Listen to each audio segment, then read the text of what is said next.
Hey everybody, this is a real quick video in case you have a Klipsch The Three 2 wireless speaker and you need to do a hard reset to the factory default settings on it. You're going to want to do this reset for one of two reasons. The first one is troubleshooting in case this speaker is not connecting to your phone or other device, or it is not syncing or not pairing with Bluetooth. If it keeps disconnecting, if it's not responding, a lot of issues like this can very often be fixed with a factory reset. The second reason you might want to do this is just for whatever reason where you want to delete all the pairing history, clear all the settings, so you can go ahead and set this up like a new device. All we need to do in order to do this is we're going to unplug it from the power, and we're going to unplug that power cable also from the wall, so the power cable is totally loose. Wait a few seconds and then go ahead and plug the power cable back into the wall, but not into the speaker.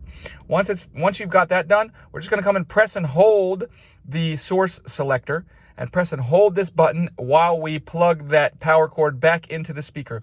Just continue to hold, continue to hold, continue to hold until the source goes to the phono. And then once the source goes to the phono, then the lights will turn off. You can go ahead and release the source selector button. Give it about 10 seconds or so. After that, the speaker will turn back on into its factory default state. You can go ahead and set it up like a brand new speaker.